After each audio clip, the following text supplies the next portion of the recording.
Hello નમસ્કાર મિત્રો। અગાઉના વિડીયોની અંદર આપણે જોયું હતું કે આપણે કઈ રીતે સ્વાધ્યાય 5.4ના ક્વેશ્ચન નંબર 1 થી 3 જોયા કે તેની અંદર આપણે કોઈ સંકર સંખ્યા આપેલી હોય તો તેનું વર્ગમૂળ આપણે કઈ રીતે શોધી શકીએ।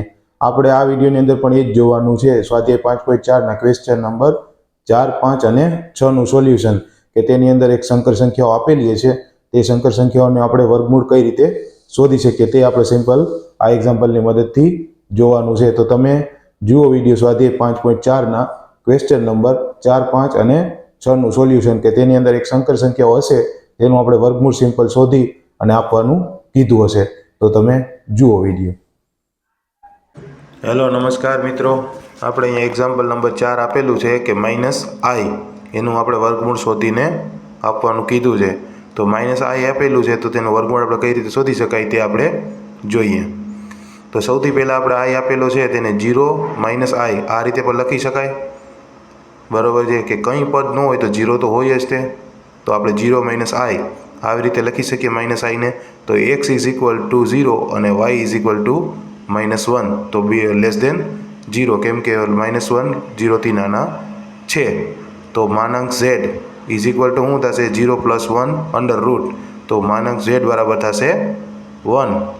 હવે આપણે y લેસ દેન 0 હોય, બરાબર છે, તો આપણે સમીકરણને કઈ રીતે વર્ગમૂળ શોધી શકીએ તો x - y બરાબર છે √x - y તો શું થશે તો કૌંસની અંદર માનાંક z + x/2 માઇનસ i માનાંકમાં સ્મોલ z - x/2 બરાબર છે, આ રીતે થાય। હવે તમે અહીંયા જોશો તો પ્લસ ઓર માઇનસની સાઇન સોરી રહી ગઈ હતી, આપણે અહીંયા કરી દીધી છે। હવે તમે જુઓ અહીંયા તો તમે સમજાશે મોડ z ની કિંમત કેટલી આવશે તો કે 1 - 0/2 અહીંયા -i મોડ z ની કિંમત 1 + 0 - x અને માઇનસ પ્લસ x બરાબર છે। તો અહીંયા શું થશે 1/2 - i 1/2। હવે તમે અહીંયા જુઓ તો આપણે માનાંકની અંદર 1/√2 એને કોમન લઈ લઈએ તો શું વધશે 1 - i આ એનું વર્ગમૂળ થાય। હવે આપણે એક્ઝામ્પલ નંબર 5 આપેલો છે કે i આપેલો છે, આમાં -i આપેલો હતો, આમાં ખાલી i આપેલો છે, એનું વર્ગમૂળ શોધવાનું કીધું છે। તો 0 + i આ રીતે લખી શકાય એને, બરાબર છે, કેમ કે જ્યારે કંઈ ન આપેલું હોય તો 0 તો હોય જ છે, કેમ કે આપણે +0 કરશું તો એની કિંમત વધશે ને ઘટશે, કંઈ નહીં થાય। તો x = 0 y = 1 એ છે ગ્રેટર ધેન 0 કેમ કે 0 કરતાં 1ની કિંમત મોટી હોય।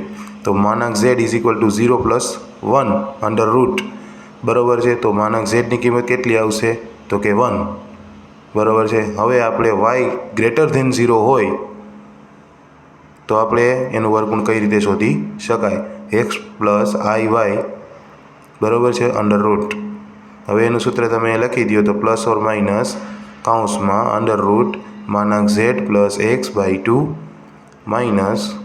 પ્લસ i માનાંક z - x/2 કૌંસ પૂરો। હવે તમે અહીંયા જોશો તો પ્લસ ઓર માઇનસની સાઇન આવશે એમનામ, બરાબર છે। માનાંક z ની કિંમત કેટલી તો કે 1 + x ની કિંમત 0 બરાબર છે /2 સમજાઈ ગયું છે। હવે અહીંયા એવી જ રીતે થાય 0 + 1/2 તો પ્લસ ઓર માઇનસ √1/2 અને પ્લસ i √1/2 આ કિંમતો આપણે મળે છે। તો હવે તમે જોશો પ્લસ ઓર માઇનસ 1/√2 ને કોમન લઈ લઈએ તો શું વધશે તો 1 + i આ એનું વર્ગમૂળ થશે। હવે અહીંયા એક્ઝામ્પલ નંબર 6 આપેલો છે, આપણને 1 + i નું વર્ગમૂળ શોધવાનું કીધું છે કે 1 + i નું વર્ગમૂળ શોધો। તો 1 + i નું વર્ગમૂળ શું થશે તો x = 1 અને y = 1 એ છે ગ્રેટર ધેન 0 તો માનાંક z = √1² + 1² તો શું થશે માનાંક z = √2 બરાબર છે। હવે y ગ્રેટર ધેન 0 હોવાથી ગ્રેટર ધેન 0 હોય જ્યારે ત્યારે તમે કઈ રીતે કરી શકો?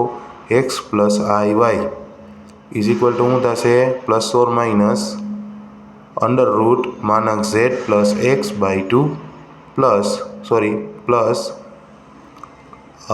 માનક Z minus X by two.